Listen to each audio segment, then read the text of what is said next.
First, God does not exist. But don't worry, what does exist is good, as opposed to evil.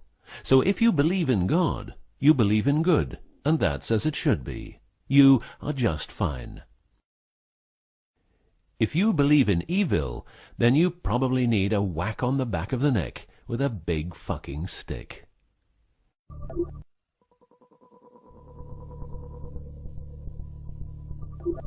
Around 5000 BC, we, Homo sapiens, were genetically modified by space aliens. These aliens first landed where the river Euphrates enters the Persian Gulf. The reason is that in that area, a high concentration of what is called monatomic gold is found in the seawater, while nowadays the highest concentration is found on the islands of Hawaii. The aliens were members of the Anunnaki Empire, and were on a quest to find this metal that is supposed to enhance and repair all bodily functions and stop the body from aging. Monatomic gold is what is called a superconductive metal. Superconductivity means that if you transport, for example, electricity through a line made of this material, you would not lose any energy as a result of heat dissipation. So if you input 100% of energy, you also output 100% of energy. Now apply this principle to your brain, which is a huge, sensitive electrical machine. The monatomic gold makes your neural pathways act like quantum drive superhighways. This means that all your senses will receive input optimally. In turn, these inputs will be processed optimally, and those parts of your brain you don't use will become more active, so enhancing your memory, making you better understand problems, allowing you to sense evil, detecting lies, becoming telepathic, and even being able to time travel in your mind by seeing the past or the future.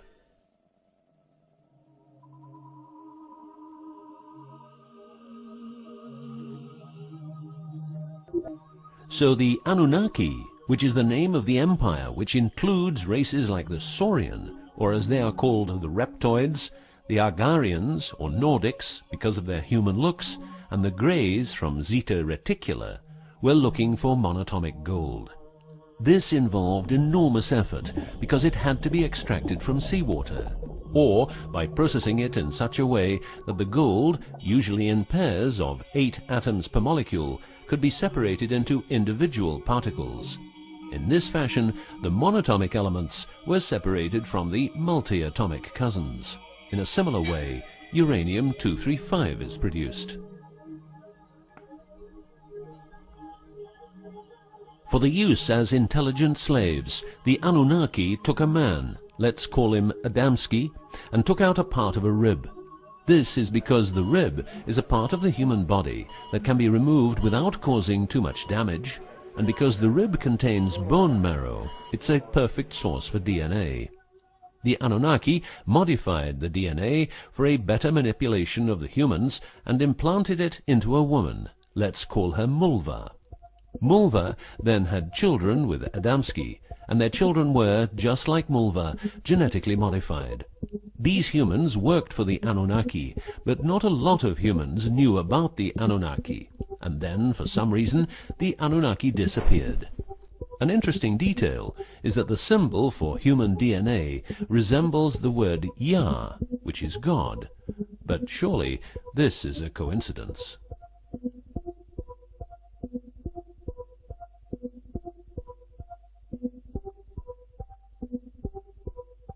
Now, some humans received part of the knowledge of the Anunnaki.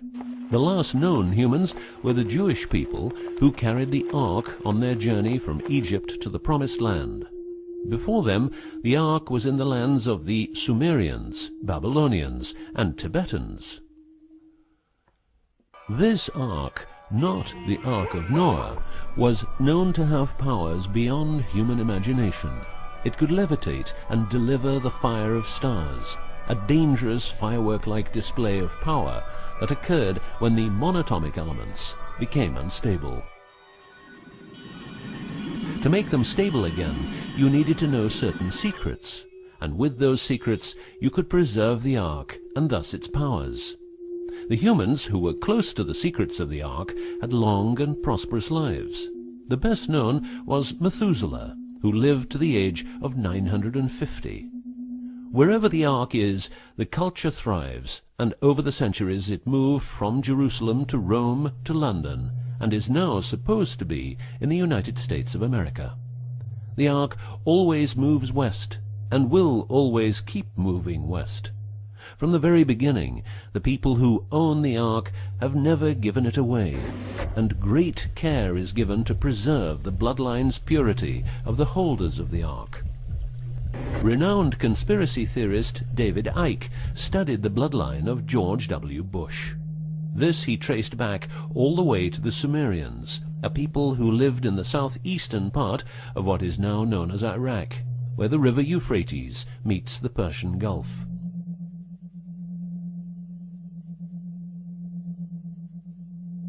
The secrets of the elements of the Ark, scientifically known as orms, orbitally rearranged monatomic elements, are nowadays hidden by secret societies that have control over society worldwide. The word orm is the same as the Hebrew word which means the tree of life. Orms consist of 8 metals.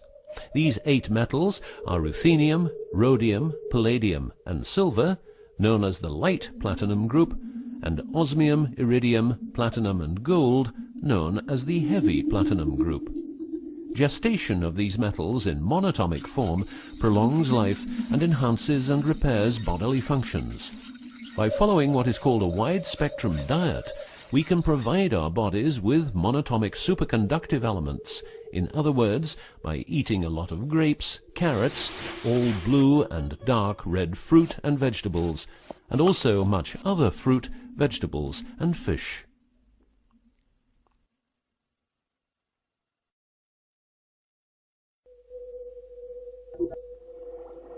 There are countless fragments of footage shot by both Russian and American astronauts, which show the vast number of lights that seem to be attracted by releases of electromagnetic energies by both the Earth and man-made objects such as satellites.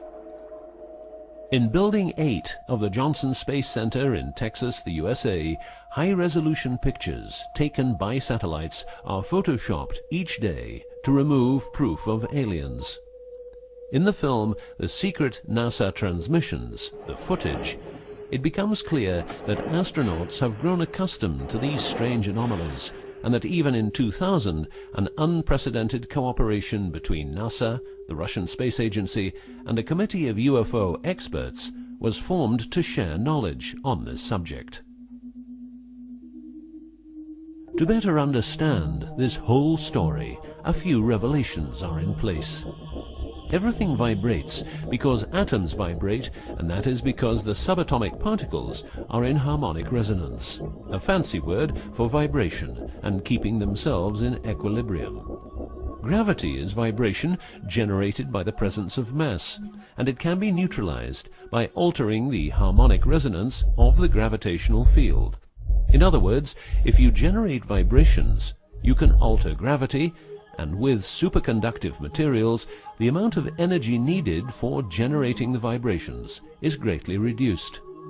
A practical example of reducing one vibration with other vibrations is the use of anti-sound. If you instantaneously produce the exact opposite waveform that comes towards you in the form of sound, the sound will cease to exist. This is called destructive interference. One of the forms of creating anti-gravity is called auditive levitation, a method used by Tibetan monks to elevate rocks over 250 meters high and 250 meters distance. By arranging drums and trumpets extremely precisely, together with some 100 men chanting, all arranged in a precise manner, the monks, after about 5 minutes, could levitate a rock weighing a ton and place it exactly where they wanted it. Theorists around the world theorize that huge monuments like those of the Egyptians and Mayan people were built this way.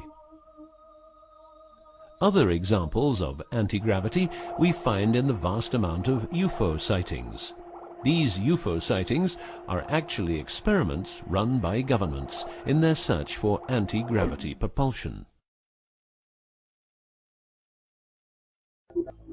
So, if the technique is known, why don't we all transport using anti-gravity propulsion? For each year of technological advance, the military advances 44 years. All science is merely a means to an end. The means is knowledge. The end is control. Who will be the beneficiary? What do they want? What they want is control. The establishment of a global economy which is totally predictable and can be manipulated in every sense. Ein Volk, ein Reich, ein Führer. What I am saying is that the vast majority of people is being controlled by the established upper class. I know this is like the plot of a bad movie, but stay with me for a minute. Anti-gravity exists. The ability for everyone to be a genius exists. Aliens exist, and much more efficient ways of producing energy exist. For example, the mighty engine, which produces the same amount of energy as a normal engine, but only using 5% of the fuel a normal engine uses. Or the PAP engine, which, without fuel, only driven by the power of zero-point energy and a small amount of noble gases, can deliver 500 horsepower for a period of 10 years. Or the Maternita machine of the Maternita commune, which has delivered 3 to 4 kilowatts out of thin air for the last 20 years. What would be the consequences for the upper class if they lose their monopolistic knowledge? What would happen to them if people would know about the secrets they're holding for us? If I don't need any more gasoline, what would happen? If I don't need any more electricity or gas, what would happen? If I don't need any more medicines from the pharmaceutical industry, what would happen? In order to ensure their powers, the upper class, some call them the Illuminati, handles a strict agenda. The agenda has the aim to prepare the world for world domination, beginning in the US and Europe. According to conspiracy theorists around the world, this is what they are doing as preparation. By the way, these people are extremely smart and fanatic, extremely rich, and they have tried it before. Then they were called the Nazis.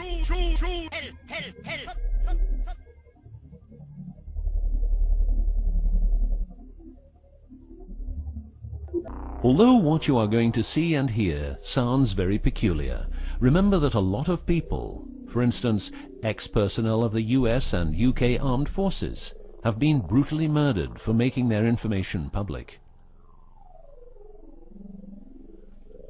Let's begin with 9/11, but first a little history. What the Second World War did for the US is that it gave the country such an economic lead that it could easily grow more comfortable in its already powerful role. The industry of war gave everybody jobs, and therefore everybody could start consuming. Marshall aid gave Europe the economic impulse it needed. In other words, war leads to flourishing economies and leaps forward in technology. The process of transformation, even if it brings revolutionary change, is likely to be a long one, aside from some catastrophic catalyzing event like a new Pearl Harbor. These are the words of a neocon think tank whose members count people like Dick Cheney, Wolfowitz, and Donald Rumsfeld. What it says is that America needs a war to transform into its next shape, and 9/11 is our new Pearl Harbor. In the manipulation of people, one of the strongest weapons is to make people believe someone else did it. What I'm trying to say is that the US government is trying to make the people believe Osama did it. But did Osama do it? Did you know that 6 weeks before the WTC towers collapsed, the owner had a new insurance policy made up, ensuring that the owner, if the towers would collapse due to a terrorist attack, would receive the amount of $3.5 billion. The owner, because 2 towers went down, tried to claim 2 times $3.5 billion, but only received 2.2. What happened to building number 7?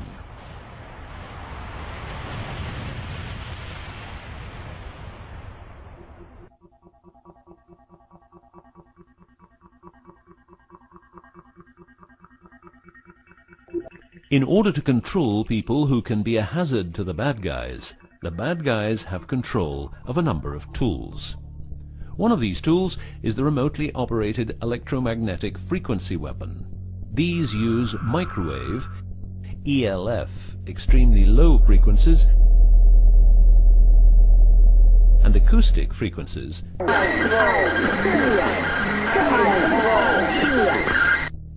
to covertly attack and harass innocent citizens. The use of frequency weapons on humans for behavioral control and murder is not new. For well over 50 years, neuro-electromagnetic frequency weapons have been perfected for their covert use in warfare. These classified, non-lethal or silent weapons, as they are known in the trade, have also been perfected by experimenting on an innocent and unsuspecting public since their early development. Directing a beam of frequencies to a human can cause a series of effects. A well-known effect is ELFs causing nausea, headaches, wild racing heart without cause, sudden violent itching in different parts of the body. A frequency weapon can look like this, or like this. Its shape depends on how frequencies have to be directed to the target. Did you know that the U.S. Patent and Trademark Office holds a vast amount of patents for machines which can be used in direct or subliminal mind control systems? Here are a few. Method and system for altering consciousness. Superimposing method and apparatus useful for subliminal messages, subliminal message generator. Enough about the frequency weapons. Check this link to learn more.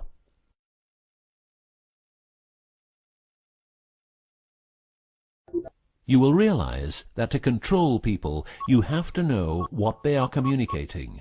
So in the 1950s, the UK and USA decided to set up the world's biggest espionage network to make sure all communications between Russians and spies or allies were monitored. This system has continuously been updated since the day it became operational. The system's name is Echelon and consists of a vast network of listening posts, extremely advanced computers, an enormous number of people, dishes, and taps.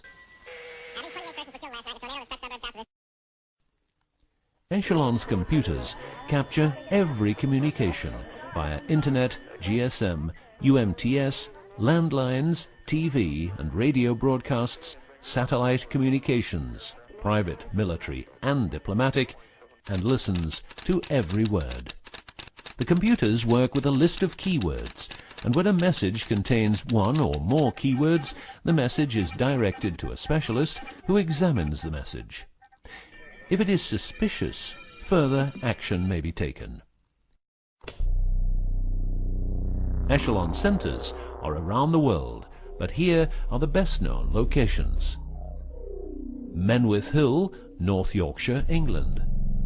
HARP, Remote Mind Control Computer Center, Alaska. Pine Gap, near Alice Springs, Northern Territory, Australia. Pine Gap has a complex of radomes, a huge computer room, and about 20 support buildings. The signals analysis section of the computer room is staffed exclusively by CIA and NSA analysts. Within the USA, Australia, and the UK, the NSA can plug into every telephone call and message entering, leaving, or transiting the country. The NSA is also constructing a network of towers up to 500 feet high, each tower at a distance of 200 miles from each other and stretching from the east to the west of the US. The network is called GWEN, Ground Wave Emergency Network.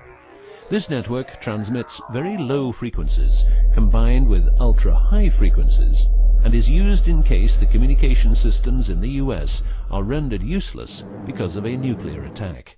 Coincidentally, the frequencies of GWEN coincide with the frequencies being used by frequency weapons. Also coincidental is the fact that mobile telephone systems like GSM and UMTS also operate in the same frequency areas as some frequency weapons.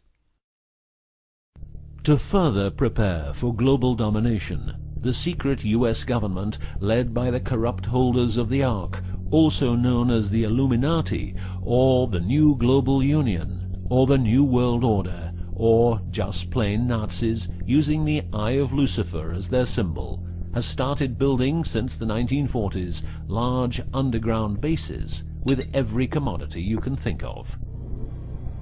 These bases are basically large cities underground, connected by high-speed magneto-leviton trains that have speeds up to Mach 2. According to Phil Schneider, the black budget is a secret budget that garners 25% of the gross national product of the United States. The black budget currently consumes trillions of dollars per year. Presently, there are over 129 deep underground military bases, or DUMBs, in the United States. These underground bases were built using nuclear-powered laser drills that can drill 7 miles per day. Also, dedicated nuclear explosions were held to create large underground spaces. A lot of contractors work in these places, but never more than 3 to 4 weeks. Always under strict supervision, and before entering a site they are warned that if they talk about what they see, it will cost them their lives. As mentioned, men are the result of a genetic modification by space aliens. These aliens have been on Earth for a long time and lived in large underground cities all over the world.